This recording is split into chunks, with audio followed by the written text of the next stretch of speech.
Sering banget kan ya kalau orang udah kena mental alias kehilangan harapan, bawaannya pengen pasrah aja nerima nasib ampas. Bahkan ngerasa pantas dicap jadi penyihir pembawa sial yang kerjaannya cuma nyusahin orang doang. Eits, tapi tunggu dulu. Cerita yang mau gua bawain kali ini bakal ngebanting semua pemikiran itu. Kita bakal nyemplung ke sebuah anomali kocak non-epic di mana seorang abang-abangan penghancur dunia malah banting setir ngambil job jadi pelindung alias single guardian dadakan. Semuanya start dari sebuah gereja yang sepi abis, di mana Mika yang matanya udah kosong melompong plus overthinking parah ngerasa bersalah, lagi face to face sama mas-mas berjas rapi bernama Tsukasa Kadoya. Di sekeliling mereka, hawanya udah suram benar.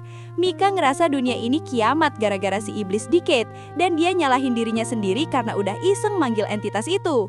Tapi si Tsukasa, boro-boro ikutan ngamuk atau ngiyain omongan ngelantur itu, dia malah dengan santuinya ngeluarin sabuk Decade driver andalannya. Suara mekanik sabuk yang jereng langsung mecah kesunyian gereja.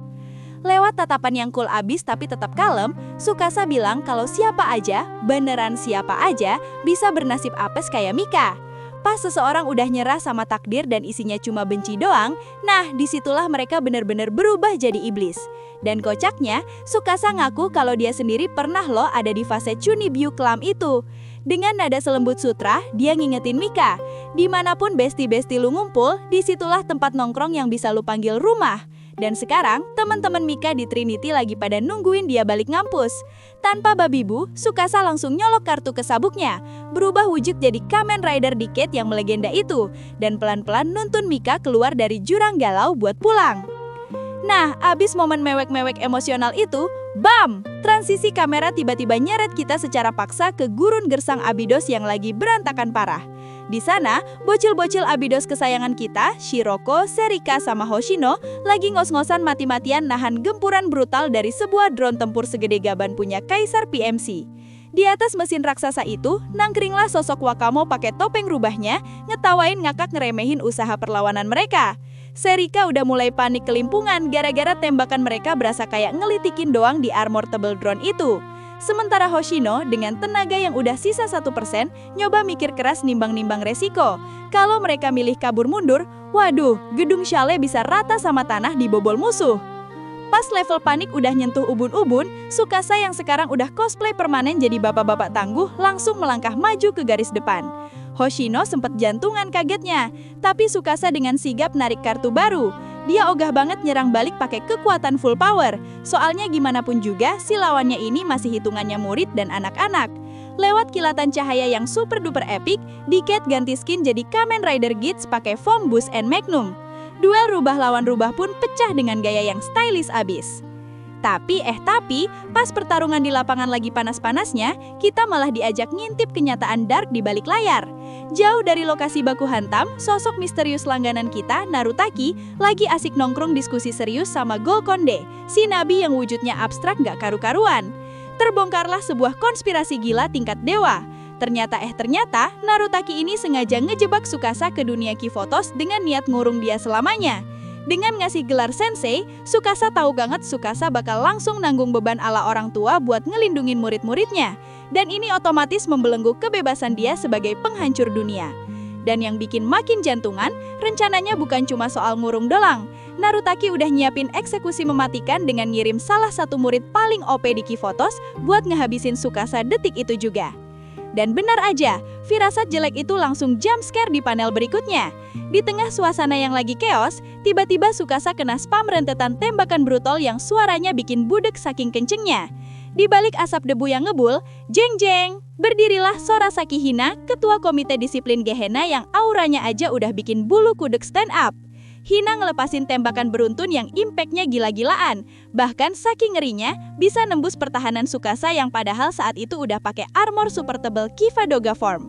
Shiroko sama Serika ngerasa tegang luar biasa, tapi Tsukasa dengan nada tegas nyuruh murid-muridnya mundur dan dilarang keras ikut campur. Tsukasa benar-benar tersudut guys. Bukannya dia cupi, tapi insting pendidiknya sebagai sensei nolak keras buat makai kekuatan ridernya buat nyakitin anak kecil tak berdaya.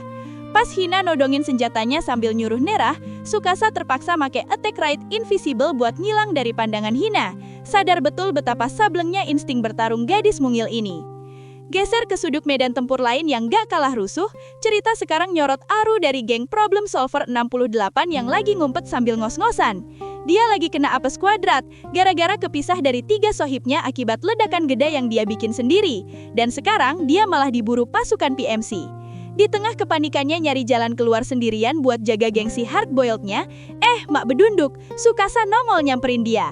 Aru yang kaget setengah mati nyoba masang muka sok asik dan sok berani. Nolak dibantuin karena ngerasa minta tolong itu sama sekali nggak keren.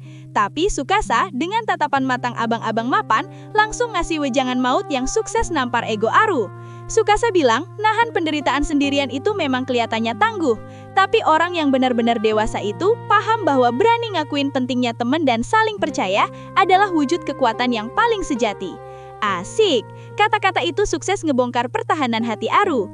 Dengan mata yang balik berinar tajam lagi, Aru langsung deklarasiin kalau definisi hardboiled versi dia adalah punya hati yang mulia dan mastiin gak ada satupun temennya yang menangis di kota ini.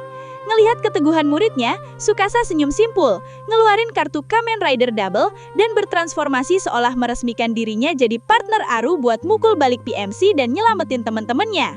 Tapi sayangnya, momen epik itu harus dijeda gara-gara nongolnya cowok songong di atas gedung, Daiki Kaito alias Kamen Rider Dien.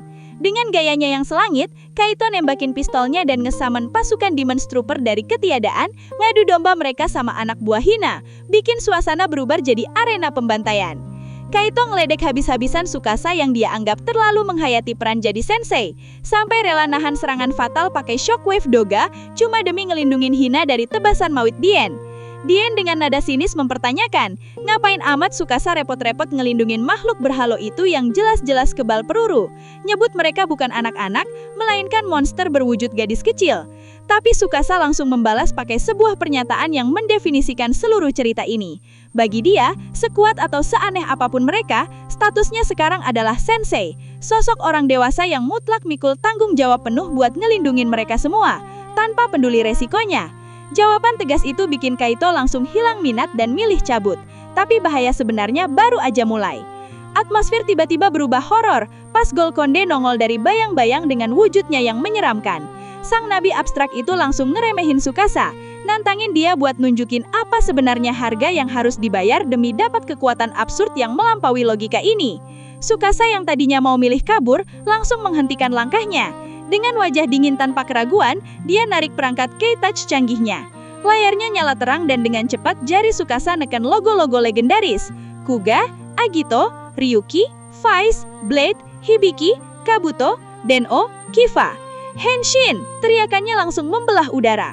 Aura luar biasa memancar pas dia bertransformasi jadi Final Kamen Rider Decade. Berdiri tegap ngadepin siluet raksasa berjubah merah Golconde yang mengintimidasi, Tsukasa dengan santai meremehkan art milik lawannya itu.